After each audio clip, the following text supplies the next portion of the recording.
Good evening, welcome to the Monday, May 13th, 2024 meeting of the Board of Police Commissioners. It is now 6:15. The first item on the agenda is the approval of the minutes from April 15th. Was there anyone absent? Yes. You were, so Yes. everyone else here can vote. Is there a motion to approve the minutes for April 15th? Is there a second? Second. Any discussion, corrections? All those in favor? Aye. Carries unanimously. Next on the agenda is public comments. Is there anyone from the public that told you they wish to be heard? I see no one in our audience.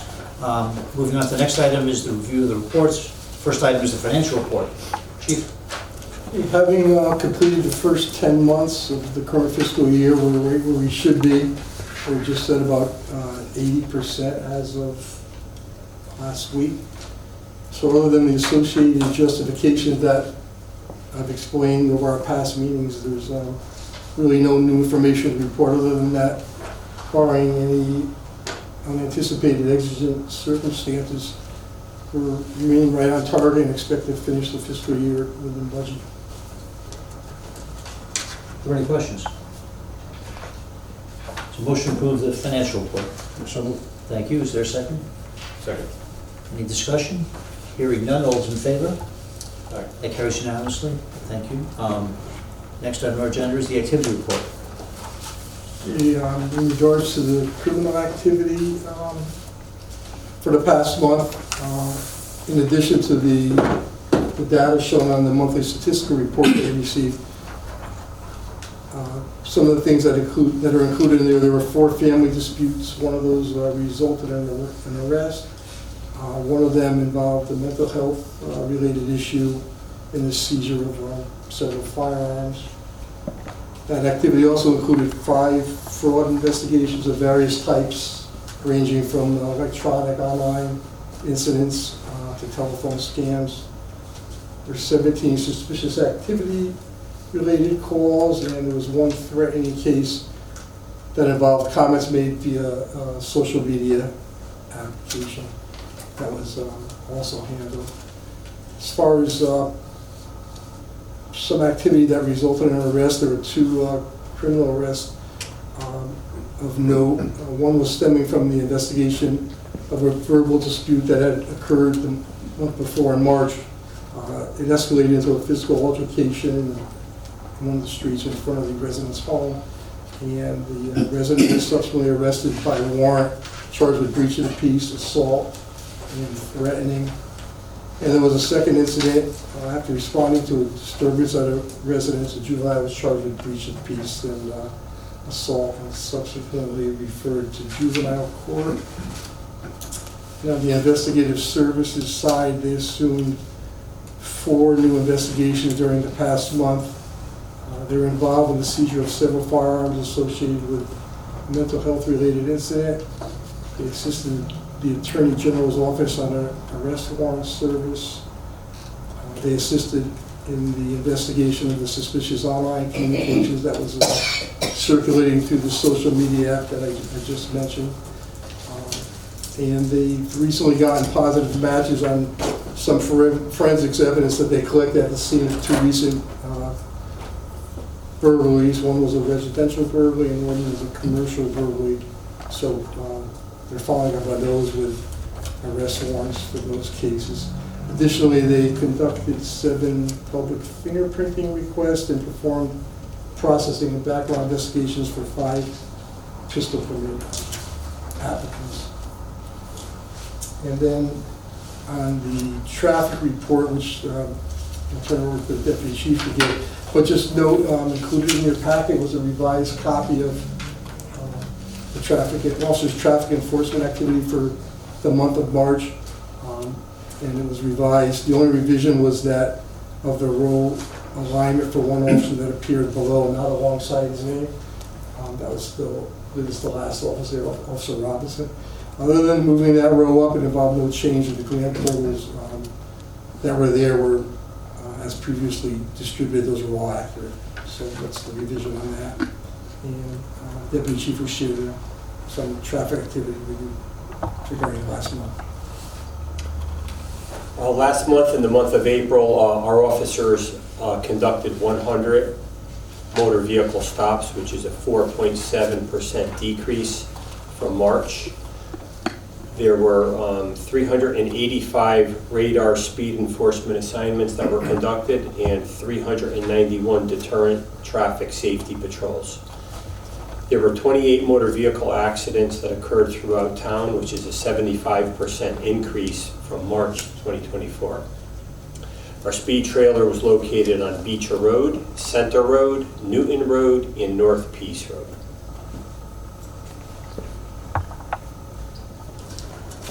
I have a question for you. Is there any significance to comparing the previous month versus the same month in the previous year? We like to do that, with regards to the activity, to see, where our officers are and how we can improve. So dissecting the numbers really helps us to present that information to our supervisors so we could actually gain more productivity when we need to.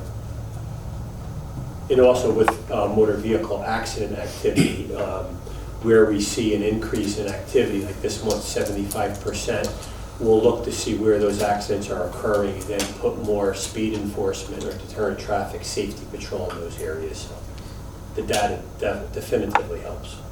Any other questions? Is there a motion to approve the activity report? Is there a second? Thank you. Any discussion? All those in favor? Aye. Carries unanimously. Next item is the chief's report. Okay, just have two items to share with you. The first one is an update regarding our radio replacement project. That was a capital budget project for this current fiscal year. If you recall, we've upgraded our plan, and what we're just initiated starting today was an upgrade to a new Motorola APX series for all of our handheld portable radios and all of our in-car mobile radios. So with that upgrade, it will significantly enhance our communications capabilities with all the agencies that surround us, give us interoperability on all three radio frequencies. Prior to this, our old radios only, besides the fact that they were aging, they only had 2 of the 3 radio frequencies. So now we have all 3 radio frequencies that will significantly enhance our operations. And Norcom was here today, and they began the installations today, and they expect to finish in the next couple of weeks. And then the second item that I wanted to report on was Emergency Operations Center grant application. So at the end of April, FEMA, the Federal Emergency Management Administration, released information regarding an opportunity for municipalities to participate in a grant process to possibly be awarded federal funding to enhance their emergency management and preparedness capabilities. The focus of the grant was to address any deficiencies, including but not limited to equipment upgrades and associated construction and renovation enhancements that were deemed necessary. The overall goal is to ensure all the towns and municipalities that they can remain fully functional and interoperable during any significant crises that arise, whether it be a major disaster, severe weather event, or emergencies caused by hazards. The finance director is coordinating the submission of the grant in conjunction with the email that I sent to the board last month. The deputy chief and myself have shared our thoughts, ideas, and pledged our support regarding the necessity and the importance of having an up-to-date emergency operations center to protect the health and safety of our community during the times of crisis and severe weather. And those are the only 2 report items that I have for this month. Thank you. Is there a motion to approve the report of the chief? So moved. Is there a second? Second. Any discussion?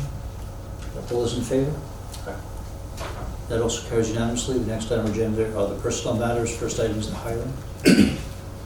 So at our last meeting, we discussed moving forward with the hiring process to fill the vacancy associated with the April 19th departure of Officer Iannucci, so that we could maintain our budgeted strength of 23 sworn. We also discussed the role that Officer Iannucci played in served in fulfilling some of the IT needs and responsibilities of the department. Subsequently, the request to hire was tabled, so I bring it forward again this month, and with just an update. So over the past few weeks, to address the concerns regarding IT responsibilities that the officer who departed has been performing, we transitioned his role in our mandatory accreditation process to one of the supervisors. And we've also, we continue to work closely with VanCord. They're the town's IT vendor, and we're using them to address various technical issues as they arise and, continue to arise. Unfortunately, there's other issues that VanCord's not able to address and falls outside of their scope of their responsibilities, primarily because they involve, there's instances that involve sensitive law enforcement information, which requires specific levels of security clearance to ensure compliance. Criminal justice and information sharing that we do. In our collect system is all the online law enforcement intelligence and information. So presently, for the short term, we've been coordinating the best we can amongst Janice, the deputy chief, myself, and the sergeants to keep us running. But to maximize efficiency, it would be most beneficial to hire a person who possesses the required skills and certifications on a part-time basis to provide supplementary support and administration of what the department needs. So with that said, currently we're without our new recruit until she graduates from the academy. She starts in July. Her graduation is slated for January of 2025, and that's followed with several weeks of field training before she can actually be out on the road by herself. And we have two of our personnel who are out on extended workers' comp-related issues and whose return to work dates remain uncertain. At the same time, in addition to staffing reductions that we've experienced over the past few years, we're doing our best to cover our shifts and also to ensure that we have staff trained and available to respond 24/7 in the event of a comprehensive criminal or accident investigation. So I can't stress enough, how important it is, not only for our operational efficiency, but for the community and officer safety that we maintain the necessary sufficient staffing. So again, I seek the board's approval to commence with the hiring process. I'd like to hire a certified officer to get us back to 23, and moving forward, I want to look to hire a part-time IT support person. So. Was your intention to only seek a certified officer? At this point, if we could, we'd like to. We had to withdraw after the last one. We had to withdraw from the current South Central testing process because it actually was occurring a week or two later. So we're not in any process now, but we've been talking about it, and we think it might. We have one new recruit coming on board, and we think the next one to expedite the process and get boots on the ground would be to just go with certified. So that's our plan.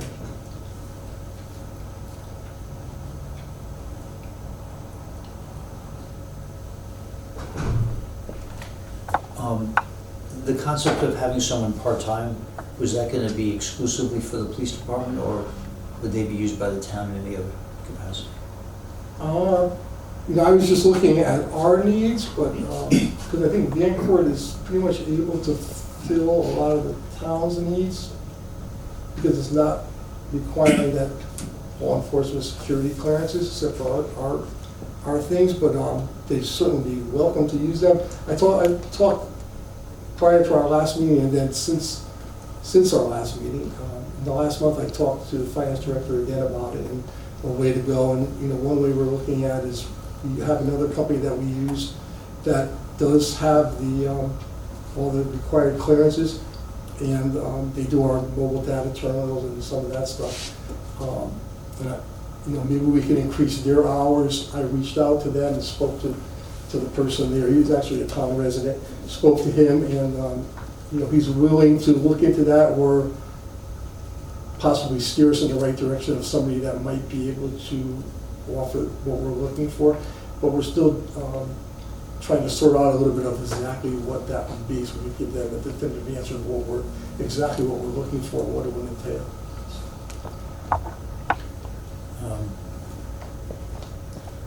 So I guess you're looking for our consent to open up that spot. Yes, yes. I mean, last meeting we expressed some of the frustration about that. I guess we're really in a position where we really don't have a lot of choices.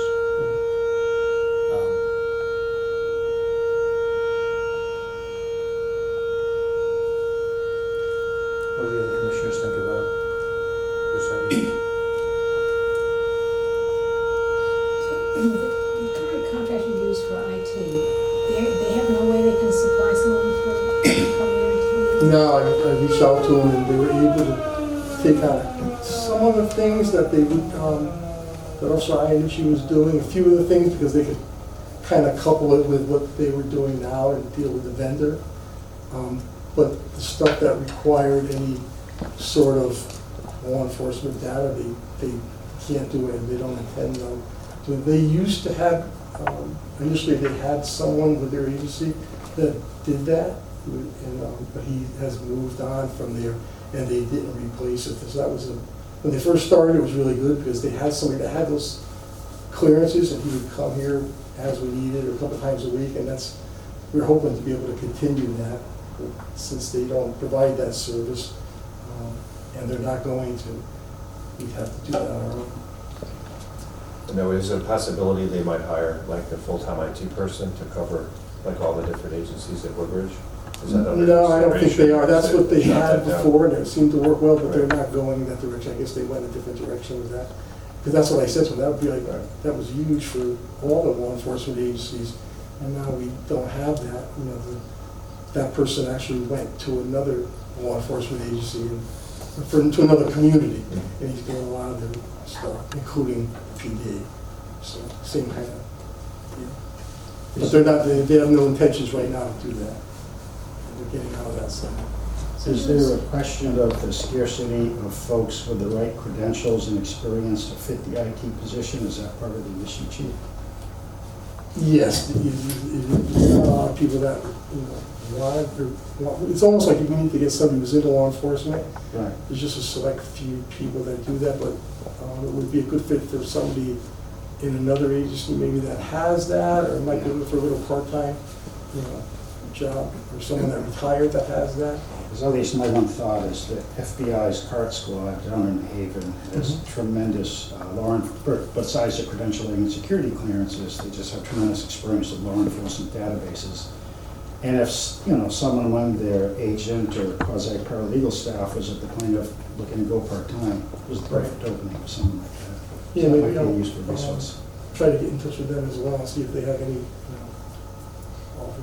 And I think as we're starting to find some things now, it's been, almost a month since Matt's been gone, and we're starting to find some of the things that we're able to coordinate and get done, and some things that are arising that we're not.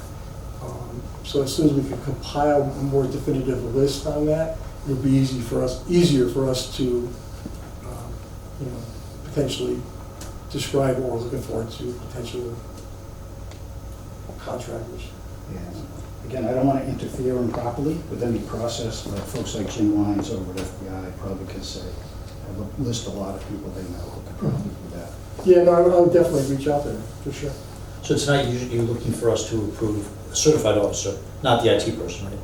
The officer, and we could, definitely the officer, and we could, moving forward, I'd like to approve part-time IT, but if you want to wait till we have more information on that, we could discuss that. That probably makes sense, because we don't really know what the parameters are of that position, so. Understood. Is anyone willing to make a motion to approve the opening of a certified officer So position? moved. Is there a second? Second. Any discussion? Any further discussion? All those in favor? Aye. That carries unanimously. Okay, the next item I have the personnel, just an update on extended absences. So like I reported last month, we still have 2 officers who remain out on extended absences. One's been out on a workers' comp-related injury since March of 2023. As I report, he's cleared and he's back currently performing desk duty. He's pending medical procedure and further doctor's evaluation, so that's where we are with that. And the second officer remains out on a workman's comp-related injury that started in November of 2023, and his return to work date at this point remains uncertain pending further medical review. So we're down those two. And the last item I had under personnel was officer recognition. So we had 2 incidents that occurred during the past month, which I issued letters of commendation, and I'd like to formally acknowledge the performance of the responding personnel at those instances. The first one involved Officer Liarco Capozzo, Officer Tyron Robinson, and Sergeant Robert Scott. And that occurred on April 12th. They had a medical call, and they responded with EMS services to a residence where a patient was reported having a possible seizure. Upon arrival, they discovered the patient was unresponsive and in cardiac arrest. They implemented the use of an AED, started CPR. They recognized that the patient was possibly suffering from an opiate overdose, at which point Officer Capozzo administered Narcan. Sergeant Scott subsequently arrived on the scene and assisted with the medical treatment. So based on their collective performance and effort at the scene, all 3 police personnel greatly aided the medical responders with the prompt delivery of emergency medical services needed. That ultimately resulted in a favorable outcome for the patient.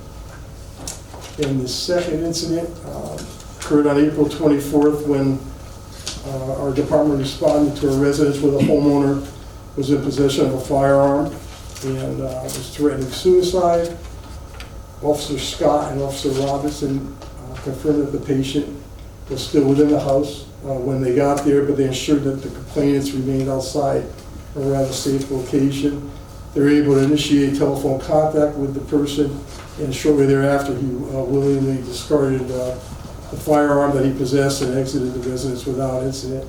So because of their actions during that incident, they prevented any further harm or loss of life to anyone involved. And even more, equally importantly, they were able to provide the necessary services and resources to the individual that was experiencing